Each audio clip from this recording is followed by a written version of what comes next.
समोर उपस्थित असलेले सर्व अमरावतीतील मान्यवर आणि उपस्थित भगिनी आणि बंधूंनो, आज मला अतिशय आनंद आहे की आई एकविरा अंबाबाईच्या या नगरीमध्ये आपल्या नवीन एअरपोर्टवर उडानच्या अंतर्गत पहिलं विमान घेऊन या ठिकाणी येण्याची संधी आम्हाला मिळाली।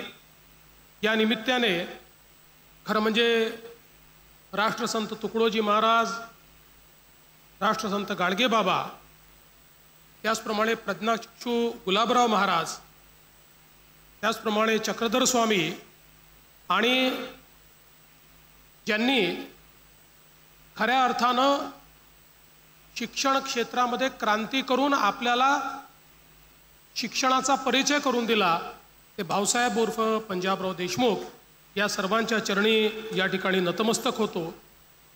आपण असं ऐकलंय की रुक्मिणीचं हरण करताना या अमरावतीमध्येच श्रीकृष्णाने वायुवेगाने ते हरण केलं होतं। आता तो वायुवेग तर आपल्याला पाहायला मिळता नाही, पण अमरावतीमध्ये वायुयानाने तर आता येता येईल आणि अमरावतीहून वायुयानाने जाता येईल, ही व्यवस्था मात्र माननीय मोदीजींच्या सरकारने या ठिकाणी केली। याबद्दल मी त्यांचे मनापासून आभार मानतो। आत्ताच आपल्या मंत्री महोदयांनी या ठिकाणी सांगितलं की डबल इंजिनचं सरकार असलं म्हणजे काय होतं। इथे यहाँ पर नायडू जी केवल डबल इंजन की सरकार नहीं, हमारी डबल इंजन विद डबल बूस्टर सरकार है। दो इंजन भी और दो बूस्टर भी साथ में है, इसलिए बहुत तेजी से हमारी सरकार चलती है और हम तीनों मिलकर इस महाराष्ट्र को आगे ले जाने का प्रयास कर रहे हैं, महाराष्ट्र को विकसित महाराष्ट्र में परिवर्तित करने का प्रयास कर रहे हैं। और एक चीज़ मैं आपको बताना चाहता हूँ कि ये जो अमरावती शहर है इसका मेरे ऊपर कर्जा है, क्योंकि मेरी माँ यहाँ से आती है और मैं हमेशा कर्जे में रहना चाहता हूँ, इसलिए अमरावती के साथ मेरा एक अलग नाता है। आणि म्हणूनच अमरावतीमध्ये काही चांगलं झालं की सर्वाधिक आनंद माझ्या आईला होत असतो आणि म्हणून तिला आनंद देणं हे देखील माझ्या आनंदाकरता एक अत्यंत महत्त्वाचं कारण असतं। मला असं वाटतं की आज या एअरपोर्टचं काम आपण पूर्ण केलं। आपल्याला कल्पना आहे की 2019ला आपण काम सुरू केलं होतं माननीय मोदीजींच्या सरकारमध्ये। त्यावेळी आपण प्रयत्न करून महाराष्ट्र सरकार आणि केंद्र सरकारने याचं काम आपण हातामध्ये घेतलं। पहिल्यांदा धावपट्टीचं विस्तारीकरण आपण सुरू केलं। आमच्या नवनीतताई राणा देखील त्यावेळेस आमच्या सोबत होत्या आणि त्यानंतर काही कारणाने ते काम बंद पडलं होतं, पण पुन्हा त्यातलं जे केंद्र सरकारशी संबंधित काम होतं ते तर सुरू होतं, पण राज्य सरकारचं जे काम होतं ते कुठेतरी संथ गतीने चाललं होतं। पुन्हा एकदा शिंदे साहेबांच्या नेतृत्वात सरकार आल्याबरोबर त्याच्यामध्ये आम्ही लक्ष घातलं आणि अत्यंत वेगानं हे सगळं काम आम्ही पूर्ण करून घेतलं।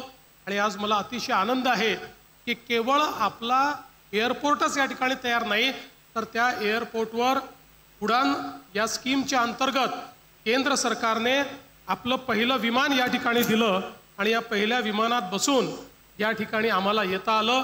मी त्याबद्दल माननीय मोदीजींचे आणि केंद्रीय मंत्र्यांचे अतिशय मनापासून आभार मानतो।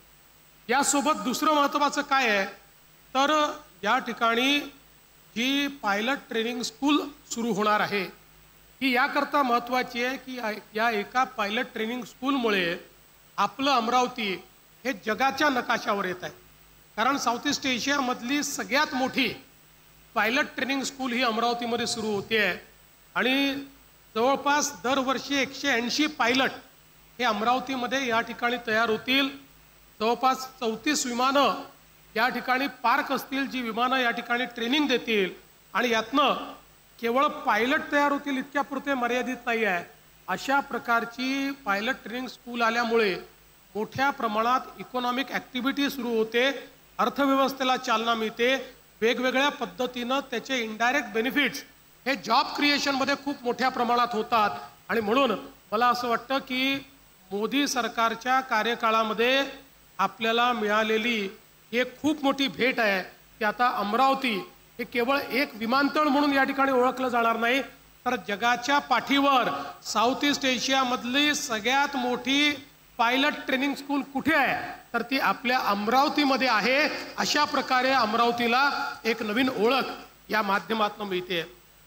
आपल्याला कल्पना आहे की मागच्या काळात आपलं सरकार असताना आपण अमरावतीमध्ये टेक्स्टाईलचं सेंटर सुरू केलं आणि इतक्या मोठ्या प्रमाणात हे टेक्स्टाईल हब आपण पॉप्युलेट केलं. आज आपल्याला कल्पना आहे की ज्या MIDCमध्ये इंडिया बुल्सच्या व्यतिरिक्त काही दिसत नव्हतं, त्या MIDCमध्ये जवळजवळ सगळे प्लॉट्स संपले. तिथे मोठ्या प्रमाणात इंडस्ट्री सुरू झाली. अजून नवीन प्लॉट्स आपल्याला आता त्या ठिकाणी एक्वायर करावे लागले. आणि त्याच वेळी आपण प्रपोजल पाठवलं होतं माननीय मोदीजींकडे की मोदीजींनी देशामध्ये 7 टेक्स्टाईल पार्क हे तयार करायचं ठरवलं होतं. त्यातला एक पार्क आमच्या अमरावतीला द्यावा आणि मोदीजींनी ते मान्य केलं आणि PM मित्राचा टेक्स्टाईल पार्क आपल्या इथे आता सुरू झालेला आहे. त्याचं इन्फ्रास्ट्रक्चर आपण सुरू करतोय आणि मोठ्या प्रमाणात 2 लाख लोकांना रोजगार देईल अशा प्रकारचा टेक्स्टाईल पार्क आपल्या अमरावतीमध्ये होतोय. आणि कापसापासनं कापडापर्यंत आणि कापडापासनं फॅशनपर्यंत सगळ्या प्रकारचं इंटिग्रेशन या टेक्स्टाईल पार्कच्या माध्यमातून होणार आहे. त्यामुळे आपला जो कापूस उत्पादक शेतकरी आहे त्याला देखील मोठ्या प्रमाणात फायदा या टेक्स्टाईल पार्कच्या माध्यमातून या ठिकाणी होताना दिसणार आहे. यासोबत आपल्याला कल्पना आहे, शिंदे साहेबांनी उल्लेख केला समृद्धी महामार्गाचा.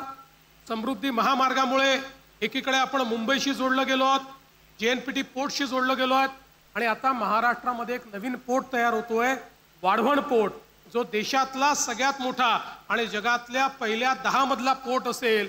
या वाढवण पोर्टलाही समृद्धी महामार्गापासनं आपण एक जोड देतोय. त्यामुळे आपला विदर्भ हा एकीकडे JNPT पोर्टशी जोडला जाईल, दुसरीकडे समृद्धी महामार्गामुळे तो वाढवण पोर्टशी देखील जोडला जाईल आणि पोर्ट लेड इंडस्ट्री जी आहे ही मोठ्या प्रमाणात आपल्या विदर्भात आपल्याला सुरू करता येईल. मला सांगताना आनंद वाटतो की नुकतेच डाव्होसमध्ये जे आपण वेगवेगळे करार केले, जवळपास 16 लाख कोटीचे करार, त्यातले 7 लाख कोटीचे करार हे विदर्भामध्ये आहेत. वेगवेगळ्या विदर्भाच्या भागामध्ये त्या ठिकाणी उद्योग आणण्याकरता आपण हे करार केलेले आहेत आणि मला विश्वास आहे की येत्या काळामध्ये हे चित्र आपल्याला बदललेलं पाहायला मिळेल. यासोबत आपल्याला कल्पना आहे की वैनगंगा नळगंगा हा नदी जोडचा प्रकल्प आपण हातामध्ये घेतला आहे, जो विशेषतः संपूर्ण पश्चिम विदर्भाचे 5ही जिल्हे आणि पूर्व विदर्भाचे 2 जिल्हे अशा 7 जिल्ह्यांचा चेहरा मोहरा बदलणारा आहे. 10 लाख एकर जमीन ही पाण्याखाली येणार आहे आणि आता याचं सगळं जे काही बाबी आहेत त्या अंतिम चरणामध्ये आहेत. आमचा प्रयत्न आहे की यावर्षीच याचं काम आपल्याला सुरू करायचं आहे. आपले मंत्री गिरीश महाजनजी यांना आता ही जबाबदारी मिळालेली आहे आणि कुठल्याही परिस्थितीत हे काम आपल्याला पूर्ण करायचं आहे. आणि हे काम झाल्यानंतर आपला जो विदर्भ आहे हा कायमचा दुष्काळमुक्त असेल आणि कोरडवाहू शेती हा विषयच विदर्भातला संपेल आणि संपूर्ण विदर्भ बागायती होईल आणि आमच्या शेतकऱ्यांना त्या ठिकाणी मोठ्या प्रमाणात दुष्काळातनं मुक्ती मिळेल, चांगल्या प्रकारे शेती करता येईल अशा प्रकारचा एक अतिशय पथदर्शी प्रकल्प आपण हातामध्ये घेतला आहे. आपल्याला माहिती आहे की दुसरीकडे नानाजी देशमुख कृषी समृद्धी प्रकल्प आपण घेतला. पहिल्या टप्प्यातली गावं आपण केली. आता दुसऱ्या टप्प्यात 6000 कोटी रुपयाचा प्रकल्प आपण सुरू केलाय. विशेषतः अमरावती विभागामध्ये सर्वात जास्त या प्रकल्पाचा फायदा झालाय आणि प्रत्येक गावामध्ये सॅच्युरेशन पद्धतीनं सगळ्या योजना न्यायच्या आणि शेतकऱ्याच्या जीवनामध्ये परिवर्तन करायचं अशा प्रकारचं काम हे नानाजी देशमुख कृषी समृद्धी प्रकल्पाच्या माध्यमातून देखील मोठ्या प्रमाणात आपण करतोय. मला या निमित्ताने हेच सांगायचं आहे की विशेषतः अमरावती विभाग जो आहे हा महाराष्ट्र सरकारच्या पूर्णपणे त्या ठिकाणी अजेंड्यावर आहे. आम्ही आता अकोल्याचं विमानतळ त्याचा देखील विस्तारीकरण करणार आहोत. यवतमाळचं जे विमानतळ आहे ते विमानतळ आता आम्ही अनिल अंबानींच्या रिलायन्स कंपनीकडनं परत घेतलेलं आहे, तेही MIDCला दिलेलं आहे. पुढच्या काळात त्याचंही विस्तारीकरण आम्ही करणार आहोत. विमानतळ हे केवळ कुठल्या तरी श्रीमंतांकरता करण्यात आलेली बाब असं आता राहिलेलं नाही, तर उद्योजक विमानतळ कुठे पाहतात, ज्या ठिकाणी विमानतळ असेल तिथे उद्योग जातो. त्यामुळे आता उद्योग जर हवे असतील तर विमानतळ आणि विमानाची कनेक्टिव्हिटी ही अत्यंत महत्त्वाची आहे आणि ती कनेक्टिव्हिटी या विभागामध्ये तयार करण्याचं काम आपण करतोय. आपल्याला कल्पना आहे अमरावतीला मेडिकल कॉलेजचं काम आपण सुरू केलं आणि त्यासोबत आता येत्या काळामध्ये अमरावतीकरांची इच्छा आहे की या ठिकाणी IT पार्कची निर्मिती झाली पाहिजे। निश्चितपणे तोही विषय आपण हातामध्ये घेतो आहोत आणि अमरावतीला एक चांगला IT पार्क या ठिकाणी कसा तयार करता येईल आणि त्या ठिकाणी आपल्याला IT इंडस्ट्री कशी आणता येईल हाही पुढच्या काळामध्ये आपला प्रयत्न असेल। मी या निमित्ताने आपल्या सर्वांना एवढंच सांगू इच्छितो की आज ही सुरुवात झालेली आहे। हे विमानतळ आता या ठिकाणी एक फ्लाईट सुरू झाली आहे, पण या विमानतळाला विस्तारित करण्याचा आमचा प्लॅन आहे। कारण आपल्याला हे विमानतळ पूर्णपणे उपयोगी आणायचं असेल तर आपल्याला याची धावपट्टी ही 3000 मीटरची धावपट्टी करावी लागेल। पहिल्या टप्प्यामध्ये ही धावपट्टी 2400ची होऊ शकते। पुढे काही ॲक्विजिशन आपल्याला अजून करावे लागतील, काही रस्ते आपल्याला बदलावे लागतील। ते जर आपण केलं तर आपण 3000 मीटरपर्यंत ही धावपट्टी नेऊ शकतो। त्यामुळे आता या ठिकाणी स्वाती पांडे मॅडम तुम्हाला मी दुसरी नवीन जबाबदारी देतो की आपल्याला ही धावपट्टी 3000 मीटरची करण्याच्या दृष्टीनं पुढचं काम हातामध्ये घ्यायचं आहे, जेणेकरून अमरावतीचं विमानतळ हे फुल फ्लेज विमानतळ, कुठलंही विमान या ठिकाणी उतरू शकेल अशा प्रकारचं विमानतळ आपल्याला भविष्यामध्ये परिवर्तित करायचं आहे। जेणेकरून विदर्भातलं हे एक दुसरं सेंटर असं तयार होईल की ज्या माध्यमातून अतिशय चांगलं काम आपण या ठिकाणी करू शकू। आज गडचिरोलीचं विमानतळ आपण तयार करतोय, संभाजीनगरच्या विमानतळाचं विस्तारीकरण करतोय, पुण्याला एक नवीन विमानतळ आपण करतोय, वाढवण बंदराच्या बाजूला एक नवीन विमानतळ आपण करतोय, वेगवेगळ्या विमानतळाचं विस्तारीकरण या ठिकाणी आपण करतोय। या माध्यमातून एक मोठी कनेक्टिव्हिटी आपण करतोय। मला अतिशय आनंद आहे की या सगळ्या प्रयत्नांमध्ये मोदीजींचं सरकार आणि केंद्रातले आपले दोन्ही मंत्री नायडूजी आणि आपले स्वतःचे मुरली अण्णा मोहोळजी यांचं खूप आपल्याला सहकार्य आहे, त्यांची खूप मदत आहे। त्यामुळे आपल्याला निश्चितपणे पुढच्या काळामध्ये हे सगळं काम पुढे नेता येईल। मी आजच्या प्रसंगी अधिक बोलणार नाही, एवढंच आपल्याला आश्वस्त करू इच्छितो की विकासाचा जो आमचा वेग आहे, जसं मगाशी आमच्या शिंदे साहेबांनी सांगितलं की पायलट इकडे असो का तिकडे असो इंजिन तेच आहे आणि ते विकासाचं इंजिन वेगानं धावणारा इंजिन आहे। त्यामुळे महाराष्ट्र आता थांबणार नाही आहे, तो पुढेच जाणार आहे आणि त्या पुढे जात असलेल्या महाराष्ट्रामध्ये विदर्भाला अत्यंत वेगाने पुढे न्यायचं आहे, अमरावती विभागाला अत्यंत वेगाने पुढे न्यायचं आहे। अशा प्रकारचा प्रयत्न आपला आहे। त्या प्रयत्नांमध्ये आपलाही आशीर्वाद आमच्या पाठीशी असू द्यावा एवढीच विनंती करतो आणि माझं बोलणं संपवतो। धन्यवाद। जय हिंद, जय महाराष्ट्र।